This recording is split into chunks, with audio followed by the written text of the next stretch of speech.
మరి ఎలా చెప్పాలి నీ ఫ్రెండ్‌కి సువార్త అంటే? చాలా సింపుల్.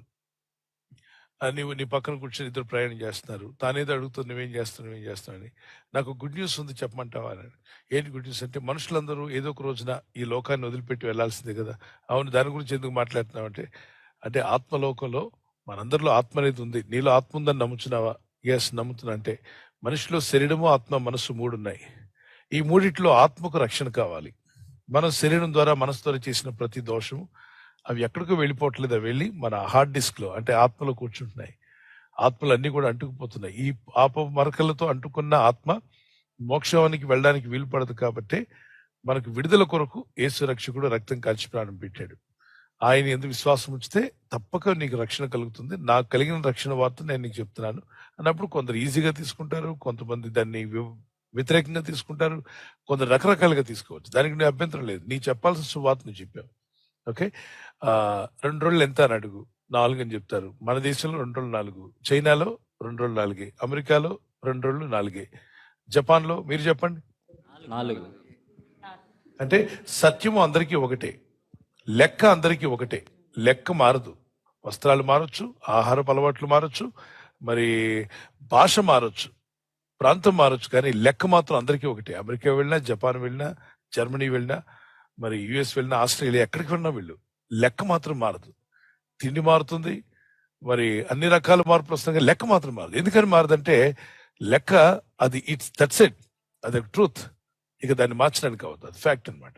అలాగే దేవుడు కూడా సత్యం అయినప్పుడు లెక్క ఎలాగ మారలేదు దేశానికి, దేవుడు కూడా దేశానికి మారడు.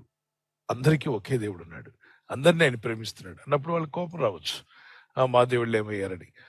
దేవుళ్ళ గురించి నేను వాదించుకోవడానికి నేను చెప్పట్లేదు. సృష్టికర్త అనే దేవుడు, ఈ సృష్టి అంతటిని చేసిన దేవుడు ఉన్నాడు. ఆయన నిన్ను ఎంతో ప్రేమిస్తున్నాడు. God loves you, Jesus loves you. మరి ఎప్పుడైనా ఈ యేసయ్యకు నీ కష్టము బాధ ఉన్నప్పుడు ప్రార్థన చేయి. ఆయన తప్పనిసరిగా సాయం చేస్తాడు. నాకు ఇచ్చిన సమాధాన రక్షణ నీకు కూడా ఇస్తాడు అని చెప్పి ప్రార్థించు. సందర్భాన్ని బట్టి సువార్త చెప్పాలి. ఎలా పడితే అలా చెప్పకుండా చూసుకోవాలి. ఒక్కొక్క సందర్భంలో పరిశుద్ధాత్మ నీలో నుండి మాట్లాడతాడు. దీనికి రిఫరెన్స్ మత్తయి సువార్త 10:20. మీలో నుండి తండ్రి ఆత్మ మాట్లాడుతుంది. అందుకే నీకు ఆసక్తి ఉంది కాబట్టి ప్రే చేయి. ప్రభా ఈ వ్యక్తికి నేను చెప్పమంటావా వద్దంటావా, ఎప్పుడు చెప్పాలి, ఏ సందర్భంలో చెప్పాలి. ఒక్కొక్కసారి పరిశుద్ధాత్ముడు మనల్ని ఒప్పుకున్నప్పుడు మౌనంగా ఉండడమే. ఒక సందర్భం ఇస్తాడు, వాళ్ళే మనం పలకరిస్తూ ఉంటారు. ఆ టైంలో నెమ్మదిగా ఏదో విధంగా దేవుని సువార్త మాట్లాడడానికి ప్రయత్నం చేయాలి. డైరెక్ట్ గా నేను దేవుడి గురించి చెప్తాను అని చెప్పొద్దు. ముందు యేసు ప్రభువారు బావి దగ్గర ఉన్నప్పుడు ఒక ఆవిడ మధ్యాహ్నము బిందెత్తుకొని వచ్చింది. ఏం తీసుకెళ్ళడానికి వచ్చింది? బావి దగ్గరికి దేనికి వస్తారు?